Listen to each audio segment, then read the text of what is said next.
Okay, so we're going to be continuing on with section 4-1. So we're going to start doing some examples. So if we take a look, it says write the polynomial equation of least degree for each set of roots. So taking a look at this, remember it said if I give you 3 roots, you could give me an equation of a polynomial that has those 3 roots as the solutions. And so what that means is we're going to work this problem backwards. So I'm giving you the answers to be able to get to the question. Okay.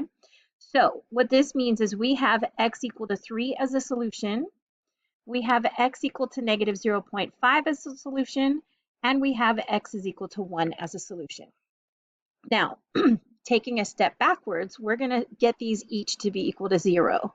So here I could get x minus 3 is equal to 0. Here I could get x plus 0.5 is equal to 0. And here I could get x minus 1 is equal to 0. Now, noticing this 0.5, I'm not a big fan of having decimals in my work, so I'm going to multiply both sides by 2, because 0.5 is really half. So that means that I'm going to have 2x plus 1 is equal to 0, and now I don't have to deal with any decimals. So the previous step to that would have been that the product of each of these numbers is equal to 0. Okay, so all we need to do now is do a couple of FOILs or distributions to figure out what would our final answer be. So I'm going to do that on a separate piece of paper just so that I can save a little room on my final paper. So if I just take the first two together, I've got x minus 3 and I have 2x and plus 1. And again, you could FOIL this as well. So we get x times 2x is 2x squared. X times 1 is x. Negative 3 times 2x is negative 6x, and negative 3 times 1 is negative 3. So if I clean that up, I have 2x squared. I have 1x plus negative 6x gives me negative 5x. And then I have minus 3 times x minus 1 is equal to 0. Okay. Now, I'm going to set up a table, but it's going to be 3 across the top instead of just 2. So I've got 2x squared, I have negative 5x, and I have negative 3, and along the side I have x and negative 1. So when I multiply through by x, I get 2x cubed, I get negative 5x squared, and I get negative 3x. Everybody went up by 1 power of x. And then distributing the negative 1, everybody's going to change signs. Okay. And then I'm going to combine my like terms. So I have 2x cubed. Then I have negative 2x squared and negative 5x squared makes negative 7x squared. I have positive 5x and negative 3x makes positive 2x. And then I have positive 3, and that's equal to 0. So that is the lowest degree that's going to have those roots. And if at any point in time I'm going too fast and you can't write down what I'm doing, remember you can always pause the video and try and figure it out or take a picture or something like that. All right, so take a look at number 5. Let's work this one out together. So when I see plus or minus 2i, that means I have x is equal to 2i or x is equal to negative 2i. And then I also have x is equal to 3 and x is equal to negative 3. So then the previous step, had I been solving, would have had each of these equal to 0. So if I subtract 2x from both sides, I get x minus 2i is equal to 0. I get x plus 2i is equal to 0. I get x minus 3 is equal to 0. And I get x plus 3 is equal to 0. Okay. So then again, the next step would be their product equal to 0. So I get x minus 2i times x plus 2i times x minus 3 times x plus 3 is equal to 0. So I'm hoping that you're noticing here that I'm ending up with things like a minus b times a plus b. So do you see that that is equal to a squared minus b squared? So when I have x minus 2i times x plus 2i, that means I really have x squared minus, and then I have 2i squared. So that means I have x squared minus, and then 2i times 2i is 4i squared. We just said that I squared is -1, and so we really have x squared plus 4. So the first two parentheses multiply to give me x squared plus 4. Okay. Then the second set of parentheses, that's going to give me, using this formula, I'm going to get x squared minus 3 squared, and that gives me x squared minus 9.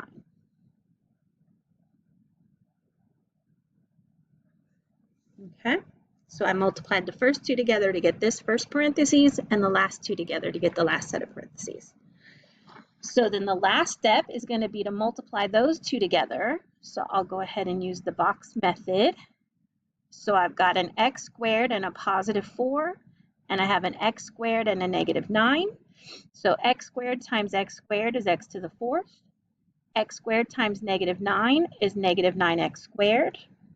4 times x squared is 4x squared. And 4 times -9 is -36. So copying that down, I've got, whoops, I don't need those parentheses anymore. So I have x to the 4th, -9 and positive 4 make -5x squared, minus 36 is equal to 0.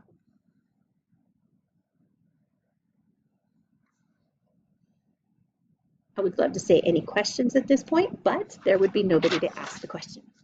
All right, so here is number 6, and I want to see if you can pause the video and give this one a try. So we've got a few answers. Notice I left some space, so if you write big, I would probably use a separate piece of paper. So we've got a solution at x is -1.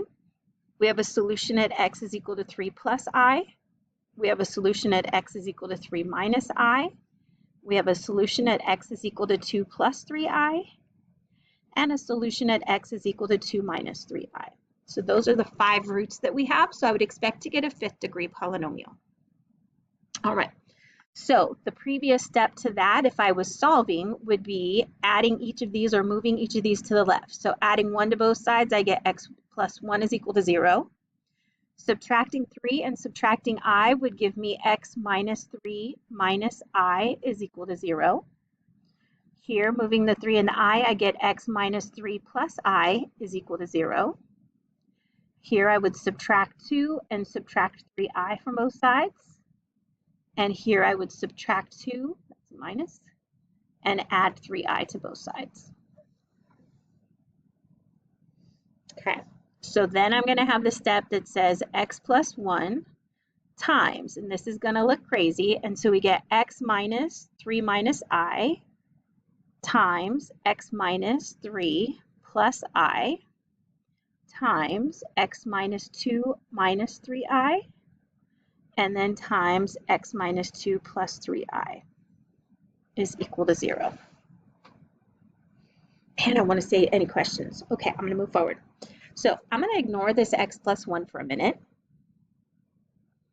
And what I'm going to do is I'm going to take these two at a time. So I'm going to take this and multiply them, and I'm going to take this and multiply them. So we can use a 9 by or a 3 by 3 9-box chart, just so we don't get lost in all the information. So on one side, I'm going to have x minus 3 minus I, and on the other side, I'm going to have x minus 3 and plus I. And let's see what happens. So we get x squared. We get negative 3x, and we get plus ix. Here we get negative 3x. We get positive 9, and we get negative 3i, just I, right? Here we get negative ix, and here we get positive 3i, and here we get negative I squared. So if I look here, I have a positive ix and a negative ix, so they cancel. And I have a positive 3i and a negative 3i, so they cancel.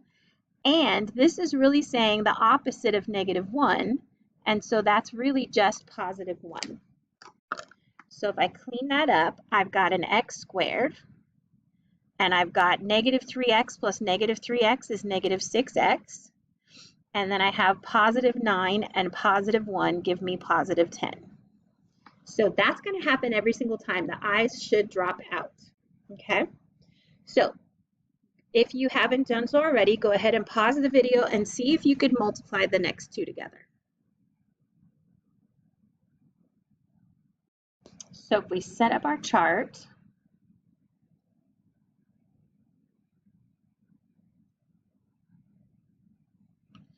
on one side we have x minus 2 minus 3i, and then we have x minus 2 plus 3i, and then it's like a multiplication chart. So x times x is x squared, x times negative 2 is negative 2x, and x times 3i is going to be something like 3xi or 3ix, whatever you want to call it. So then we have negative 2x, we get positive 4, and we get negative 6i, multiplying everything by 2. And then here we get negative 3xi, we get positive 6i, and we get negative 9i squared. And so looking here, we've got a positive 3xi and a negative 3xi. We have a positive 6i and a negative 6i. And this negative 9i squared is negative 9 times negative 1, which gives me positive 9. So when I clean this up, I'm going to have x squared. And then negative 2 and negative 2 make negative 4x. And then I've got positive 4 and positive 9 make positive 13. All right, so see if you can multiply that and get to the next part of the answer. Okay, so I'm going to go ahead and do the box and do all the work in just one step while you're muted, and then, or while I pause the video, and I'll come back with it already filled in. All right, so here is my table, and then I combine it. So we had negative 6 and negative 4 makes negative 10. 10 and 24 and 13 make 47. Negative 40 and negative 78 make negative 118, and then we have 130 right there. So you're going to make one more table and go ahead and distribute that x plus 1. All right, so then for the sake of time, I went ahead and filled it in this table here. And then we said 1 and negative 10 makes negative 9. Negative 10 and 47 makes 37. 47 and negative 118 makes negative 71. We get negative 118 and 130 makes 12, and then we have plus 130 is equal to 0. And if you want to double check your answer, you can always check if this negative 1 is a 0 of the function. And so I would put it in with 1, negative 9, 37, negative 71, 12, and 130. And let's see what we get. So we get negative 1, negative 10, and we get 10, which is 47. Negative 47 gives me negative 118, which gives me 118, which gives me 130, and negative 130, and I get a remainder of 0. So we can say that it is a 0 of the function. And so this would be the polynomial with the least degree that has those 5 solutions.